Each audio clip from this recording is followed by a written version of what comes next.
एक बार कक्षा 10 की हिंदी शिक्षिका अपने छात्र को मुहावरे सिखा रही थी।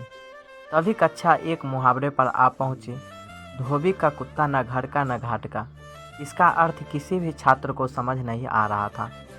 इसीलिए अपने छात्र को और अच्छी तरह से समझाने के लिए शिक्षिका ने अपने छात्र को एक कहानी के रूप में उदाहरण देना उचित समझा।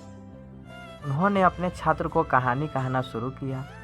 कई साल पहले सज्जनपुर नामक नगर में राजू नाम का लड़का रहता था। वह एक बहुत ही अच्छा क्रिकेटर था। वह इतना अच्छा खिलाड़ी था कि उसमें भारतीय क्रिकेट टीम में होने की क्षमता थी। वह क्रिकेट तो खेलता था, उसे दूसरे के कामों में दखल अंदाजी करना बहुत पसंद था। उसका मन दृढ़ नहीं था, जो दूसरे लोग करते थे वह वही करता था। यह देखकर उसकी माँ ने उसे समझाने की बहुत कोशिश की कि यह आदत उसे जीवन में कितनी भारी पड़ सकती है, पर वह नहीं समझा। समय बीतता गया और उसका अपने काम के बजाय दूसरों के काम में दखल अंदाजी करने की आदत ज़्यादा हो गई। सभी उसमें क्रिकेट का अभ्यास होता था, तभी उसके दूसरे दोस्त को अलग खेलों का अभ्यास रहता था। उसका मन चंचल होने के कारण वह क्रिकेट के अभ्यास के लिए नहीं जाता था, बल्कि दूसरे दोस्तों के साथ अन्य अलग अलग खेल खेलने जाता था। उसकी यह आदत उसका आगे बहुत ही भारी पड़ी। कुछ ही दिनों के बाद नगर में ऐलान किया गया। नगर में सभी खेलों के लिए एक चयन होगा, जिसमें जो भी चुना जाएगा उसे भारत के राष्ट्रीय दल में खेलने को मिल सकता है। सभी यह सुनकर बहुत खुश हुए और वही दिन से सभी अपने खेल में चुनने के लिए जी जान से मेहनत करने लगे। सभी के पास सिर्फ 2 दिन थे।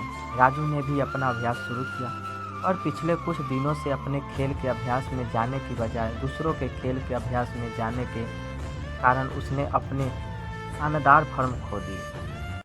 2 दिन के बाद चयन का समय आया। राजू ने खूब कोशिश की, पर अभ्यास की कमी के कारण वह अपना शानदार प्रदर्शन नहीं दिखा पाया और उसका चयन नहीं हुआ। वह दूसरे खेलों में भी चयन न हुआ, क्योंकि वे सब खेल उसे सिर्फ थोड़ा आते थे और किसी भी खेल में वह माहिर नहीं था, जिसके कारण वह कोई भी खेल में चयन नहीं हुआ।